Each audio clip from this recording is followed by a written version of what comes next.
Now let's talk about a common occurrence in data that can complicate table construction, or outliers. Outliers in data are very extreme scores, either much lower or much higher than other observations. Outliers can have a dramatic effect on many of the measures that we will discuss over the next few weeks. We will come back to the concept of outliers in other sections of the course, but there are a few recommendations to mention for dealing with outliers when constructing frequency distributions. It is important to first check for accuracy when you notice an outlier, as occasionally outliers can represent mistakes that occurred when data was collected or during analysis. If the age of someone in the hospital is observed as 512, we know that there's been a mistake and that we should exclude this value. It is not always easy to tell whether or not outliers indicate mistakes, however, so you have to have a strong and conclusive reason for excluding a value as a mistake. Even if you're not positive it is a mistake, you might consider excluding if the outlier has a dramatic effect on your data, although it is important to have a reasonable justification for doing so. We will discuss the handling of outliers further in the course, but if you do choose to exclude the outlier, it may be worth noting the outlier and your reasons for excluding the observation. The next frequency distribution we are going to discuss is a relative frequency distribution. Relative frequency distributions are frequency distributions showing the frequency of each class or category as a part or fraction of the total frequency for the entire distribution. Relative frequencies can either be written as proportions or percentages, so we will discuss both. Relative frequency proportions should add to 1.0, or approximately depending on rounding, and relative frequency percents should add to about 100%, or approximately depending on rounding. To get the relative frequency proportion for a category, you can take the frequency of that category and divide that frequency by the total frequency.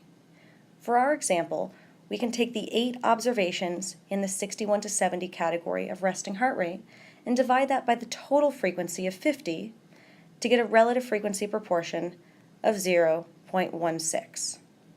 To get the relative frequency percentage, we just multiply the relative frequency proportion times 100 to turn that number into percentage, or in this case, 16%.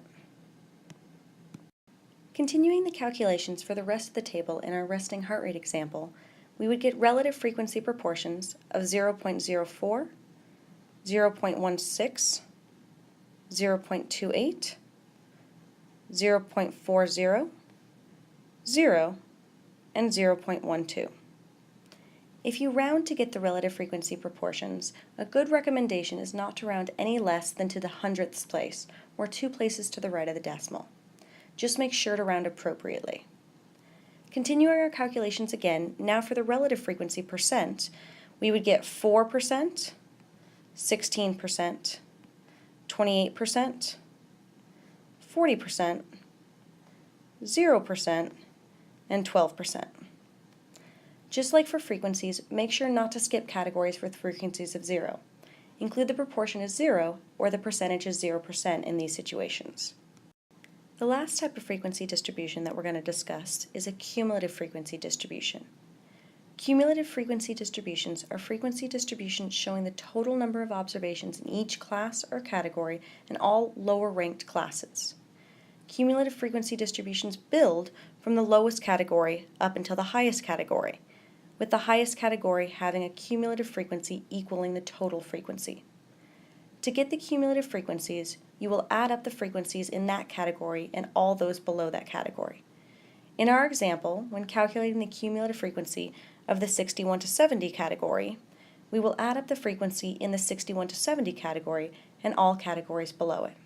In this case, that would be the 8 in our 61 to 70 category plus the 2 from the one category below it, from 51 to 60, to get a total cumulative frequency of 10.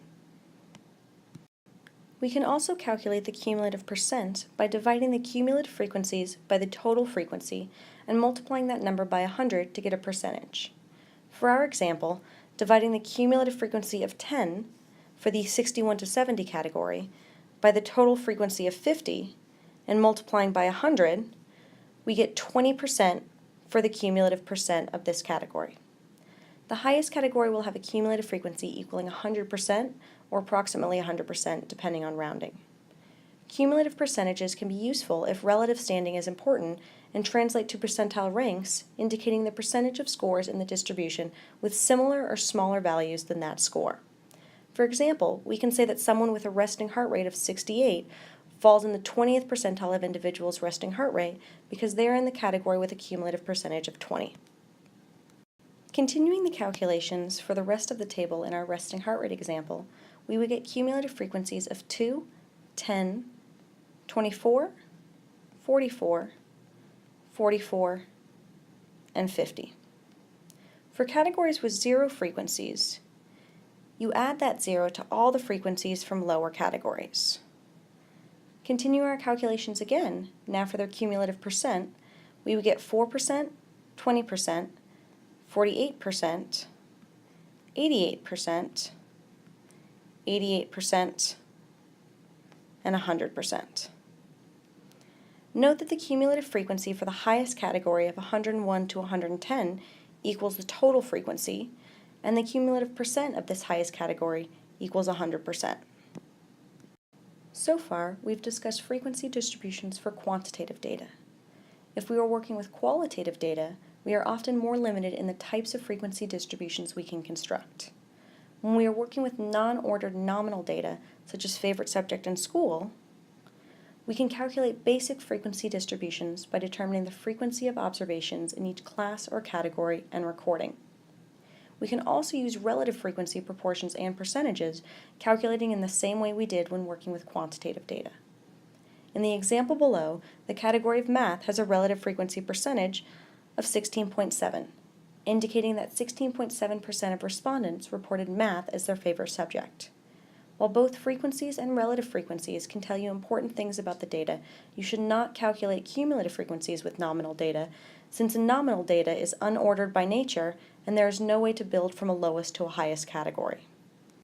When working with qualitative ordinal data, where data is represented with words, but you are able to place the categories in a meaningful order, you can use frequencies, relative frequencies, and cumulative frequencies and percents.